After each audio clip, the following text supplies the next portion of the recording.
Students, good morning all of you. In the last class, I explained the lesson Dear Departed 1. In this class, I am going to explain the Dear Departed 2. The continuation of Dear Departed 1. In the last class, in the Dear Departed 1, Amelia, Henry, Ben Jordan and Elizabeth Jordan, everybody felt that Abel Merriweather had died. Then in the meantime, Amelia asked Victoria to go to her grandpa's room, bring a bunch of keys. At that time, Victoria came back frightening and very frightening and scared. She said to her mother, "Grandpa is getting up." They are shocked. They are surprised. Abel Merriweather is coming down from upstairs. They shocked and they are speechless. They are transfixed. And the continuation of lesson you are going to learn in the Dear Departed 2. Abel says, "What's the matter, little Vicky?" Abel is asking, "What's the matter? What happened to Victoria?" Vicky means Victoria. "What's the matter with little Vicky? What happened to Victoria?" he asked. He sees Ben and Mrs. Jordan. "Hello, what brings you here? How's yourself, Ben?" He sees Ben and Mrs. Jordan. He didn't expect their coming because he hasn't known anything about their thoughts. So when he sees Ben and Mrs. Jordan, he says, "Hello, what brings you here?" That means, "Why are you here? What's the reason for your being here? What's the reason for your being here? Why are you here? How's yourself, Ben? How is yourself, Ben?" That means, "How are you?" That is the informal way of asking. "How are you, Ben? How is yourself? How are you, Ben?" Abel thrusts his hand at Ben, who skips back smartly and retreats with Mrs. Jordan to a safe distance below the sofa. Abel pushes back Ben, and Ben skips means jumps very smartly and retreats, move away with Mrs. Jordan and reach to a sofa distance below the sofa. Reach to a sofa, very safe. Reach to a safe distance below the sofa. And he went there, back of Elizabeth, and to a safe distance. And reached to a safe distance below the sofa. Mrs. Slater is approaching Abel gingerly. Mrs. Slater is approaching Abel gingerly. That means very carefully, cautiously, carefully. "Father, is that you?" She pokes him with her hand to see if he is solid. If he is solid, he was solid. That means solid means he might be alive. She pokes. Means here pokes means pushed. Pokes means pushed. Pushed her finger. She silently approaching, carefully noticing Abel whether he was solid or cold. Whether he was solid means he might be alive. She wanted to know. So carefully she is noticing Abel and she pokes her hand towards him and whether he was solid or not. He was solid, that means he might be alive. Abel says, "Of course, it's me. Don't do that, Amelia. What the devil do you mean by this tomfoolery? Don't do that, Amelia. It's me. It's me, of course," he said. Abel spoke. Amelia poked him. He felt annoyed or displeasure. And "What the devil do you mean by this tomfoolery, this foolish act? What is this, Amelia?" he asked her. "Mrs. Jordan, you took us by surprise, Father. Are you keeping quite well?" You took us by surprise. You took us. Somebody take somebody by surprise. Take here took means take. You take us by surprise, Father. Are you keeping quite well? It's happened unexpectedly, so that somebody was slightly shocked. According to Elizabeth, she was shocked. That's why, "Are you keeping the Father? Are you keeping quite well?" she asked. Really surprised and shocked they all. So Elizabeth asked her father.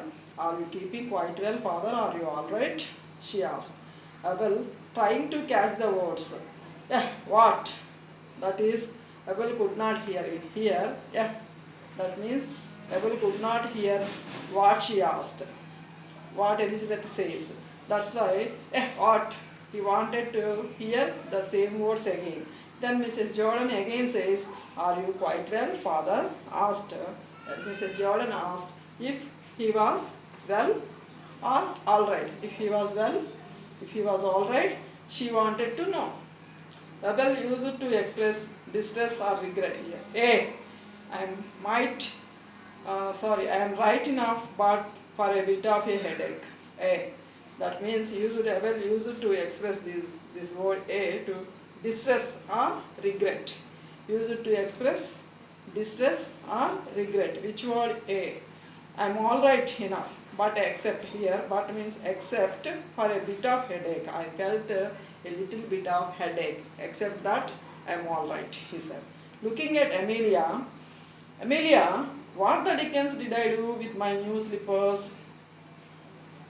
What the dickens did I do in order to show surprise or anger? He used this expression, what the dickens did I do? What the dickens did I do? He used to show in order to show surprise or anger. Where are my new slippers? Mrs. Slater was really confused.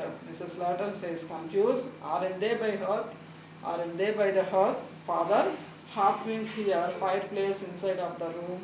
Near the fireplace there was a carpet. I think that near the place of fire is called hearth. Aren't they nearby hearth, father? She asked. Abel says, I don't see them. I don't see them. He is looking at there, but they were not seen. So, I don't see them, he said. Observing Henry trying to remove the slippers.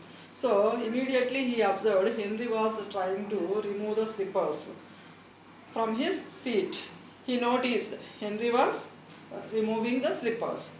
Why you have got Ammon, Henry? Why you have got Ammon? Ammon means here demon. Demon. Why you have got where demon? Henry, the slippers belong to Mr. Henry. Sorry, Mr. Abel. But now Henry was wearing his new slippers. So he is questioning, why you wore those slippers, Henry? He asked. Mrs. Slater promptly, I told him to put them on to stretch them. They were that new and hard. Now Henry. Mrs. Slater snatches the slippers from Henry and gives them to Abel, who puts them on and sits in the armchair. See, actually she asked him, Amelia asked him to wear that. They would stretch. But she says here, they were that new slippers and hard. I told him to put them on, father, to stretch them. They were that new slippers, they are hard. So I have told you. Now Henry, remove them. She snatches the slippers. Actually she asked him to wear. But now when father asked, immediately she snatches. Snatches means taking something very quickly, forcibly. She snatches the slippers from Henry and gives them to Abel, who puts them on and sits in the armchair. He wore them immediately and he sits in the armchair. Mrs. Jordan says, well, I don't call that delicate, stepping into a dead man's shoes in such haste. See, here Elizabeth finds a chance to prove them bad. Elizabeth finds a chance to prove them bad. She had a chance. See, immediately Mrs. Jordan says, Elizabeth says, I don't call that delicate stepping into a dead man's shoes in such haste. Wearing that delicate means here wearing Abel's slippers was not a sensible thing. Delicate means wearing Abel's slippers was not a sensible thing. Stepping into dead man's shoes in such haste, very fast. Slippers slippers were worn by Mr. Henry. So wearing Abel's slippers was not a sensible thing. So Elizabeth finds a chance to prove them bad. So Victoria runs across to table and sits on the floor at his feet. Victoria came and sits at the floor and especially her grandpa's near the grandpa's feet. Victoria, oh grandpa, I'm very glad you are not dead. Oh grandpa, very surprised to express expression surprise joy to express joy surprise or sometimes fear. Here she was very joyful. I'm very glad, Grandpa, you are not dead. That means she was really very happy. She was very joyful. She was very cheerful because her grandpa was all right. He was not dead. Mrs. Slater, he was not dead. He was alive. Mrs. Slater, in a vindictive whisper, hold your tongue, Victoria. Actually, whisper slowly, very slowly, and talking in the almost ear. But here, in a vindictive whisper means stop talking, Victoria. Talking something in a harsh, hasty manner. Harsh, talking something in a harsh, hasty manner. Hold your tongue. Stop your talking, Victoria. Hold your tongue means tell someone to stop talking. What's that? Who's gone dead? Who's gone dead? Abel questioned them. Mrs. Slater loudly, Victoria says, she is sorry about your head, father. Victoria says, she wanted to cover it. That's why she is worried about your head, father. Your headache, you feel headache. That's why she felt unhappy, she says. Mrs. Slater loudly, Victoria says, she is sorry about your head. Abel, thank you, Vicky, but I am feeling better. Thank you very much, Vicky. Now I am all right, he said. Abel, why? Ben, you are mourning, and Lizzie too, and Amelia, and Henry, and little Vicky. Who is gone dead? Someone in the family? He chuckles.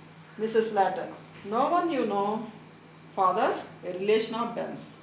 Abel, after seeing all these are in black, that is mourning dress, that is black dress, because that is a sad situation. Somebody died in their family, so they were all in black dress. So after looking at their dresses, he asked them, "Why are you wearing mourning dress?"